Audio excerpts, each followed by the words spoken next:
Selamat pagi, puji nama Tuhan. Tentunya anak-anak dalam keadaan sehat dan semangat ya. Sebelum kita beraktivitas, kita akan baca firman Tuhan terlebih dahulu. Siapkan Alkitab kita, siapkan juga Book of Roh-nya. Nah, firman Tuhan pada pagi hari ini terdapat di dalam 1 Tawarik pasal 23 ayat 1 sampai ayat yang ke-32. Tetapi Tante Sunati akan ambil atau kita baca ayat 1 sampai ayat yang kedua. Anak-anak boleh baca ya pada ayat yang kedua saja.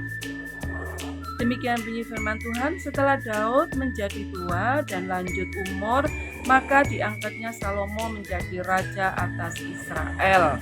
Dia mengumpulkan segala pembesar Israel, juga para imam dan orang-orang Lewi. Nama Tuhan.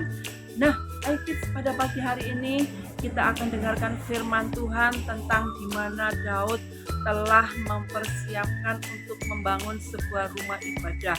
Nah, di sini kita lihat, nanti anak-anak bisa baca keseluruhan ayat ini dari ayat 1 sampai ayat yang ke-32. Di situ kita akan mendengar cerita bagaimana Daud mempersiapkan untuk membangun rumah Tuhan. Nah, di situ Daud telah melakukannya dengan kesungguhan hati, tidak asal-asalan. Di mana kita melihat Daud telah mengumpulkan, di situ dikatakan Daud telah mengumpulkan segala pembesar orang Israel, juga para imam dan orang-orang Lewi. Bahkan di situ mereka diberikan tugas masing-masing, sehingga kita melihat dalam cerita firman Tuhan pada pagi hari ini, ya, di situ disebutkan 24.000 mengawasi rumah Tuhan, 6.000 jadi pengatur atau hakim, 6.000 jadi penunggu pintu gerbang, dan 4.000 menjadi pemuji dengan alat-alat musik yang ada. Nah, di sini kita melihat ya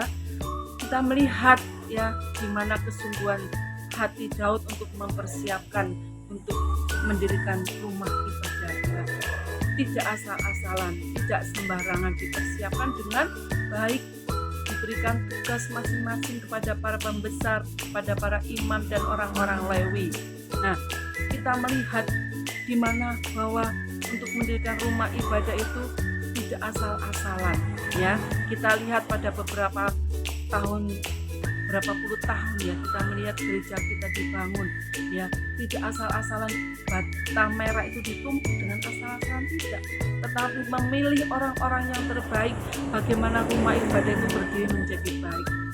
Nah, kita lihat juga di mana Natal yang sudah kita lewati ya, anak-anak, kita lihat di mana tugas-tugas yang diberikan bagi mereka yang dipercayakan. Ada yang menjadi penari, ada yang memimpin pujian, ada yang singer, ada yang terima tamu ya, ada yang ada yang main musik, ada yang menjadi pemimpin pujian, dan kita juga dengar ada yang menjadi menyampaikan firman Tuhan. Mereka mendapatkan bagian-bagian mereka sesuai dengan talenta yang mereka miliki.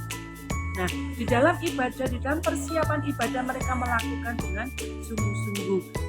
Di dalam membangun rumah ibadah, mereka juga melakukan dengan sungguh-sungguh, memberikan tanggung jawab dan tugas kepada orang-orang yang bertanggung jawab. Demikian juga kita sebagai anak-anak Tuhan ya. Kalau kita mau ibadah, kita sudah tahu pada hari Sabtu besoknya kita akan ibadah, maka anak-anak tidak boleh tidur larut malam ya, sehingga nanti di gereja ngantuk. Kita dengar firman Tuhan, tante firman Tuhan ngotot sampai teriak-teriak, ada yang teler, ada yang tidur, sehingga anak-anak tidak mendapatkan berkat firman Tuhan. Nah, kalau kita mau datang ke rumah Tuhan, kita akan beribadah, kita akan mempersiapkan diri dengan sungguh-sungguh ya. Satu, kita siapkan tas kita siapkan Alkitab kita siapkan Book of Roh-nya tidak sampai ketinggalan, kita siapkan pensil kita untuk bisa menulis, kita siapkan persembahan kita, dan kita siapkan baju yang kita pakai tentunya ya. Kita tidak akan memakai baju yang compang-camping ke rumah Tuhan, tetapi kita akan memberi yang terbaik, bukan untuk jor-joran atau unggul-unggulan, api-apian, tidak anak-anak ya, tetapi kita akan mempersiapkan diri semua untuk Tuhan. Nah, dialah firman Tuhan pada pagi hari ini.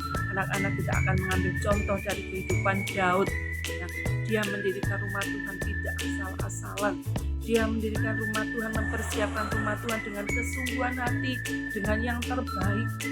Ya, demikian juga dengan kehidupan kita sebagai anak-anak Tuhan. Kalau kita mau ibadah, kita harus persiapkan dengan yang terbaik. Karena apa? Kita harus menghormati Tuhan. Ya, kita datang ke gereja bukan untuk ketemu om tante. Kita ke gereja supaya tidak ingin ditelepon oleh om tante, tidak dicari-cari, tidak anak-anak ya. Tetapi kita datang ke rumah Tuhan, kita datang menghormati Tuhan. Karena di dalam rumah Tuhan kita akan melihat hadirat Tuhan. Kita merasakan hadirat Tuhan, kita merasakan jamahan Tuhan, sehingga kita boleh pulang dari rumah ibadah itu kita dengan penuh sukacita. Hidup anak-anak akan dijaga oleh Tuhan, sekolah anak-anak akan dijaga oleh Tuhan, pergaulan anak-anak akan dijaga oleh Tuhan, bahkan doa anak-anak juga akan didengar oleh Tuhan asal kita persiapkan dengan sungguh-sungguh, ibadah dengan sungguh-sungguh. Puji nama Tuhan. Dialah firman Tuhan ini memberkati Tante Sunarti, juga memberkati Aikid semuanya. Selamat pagi, Tuhan Yesus memberkati.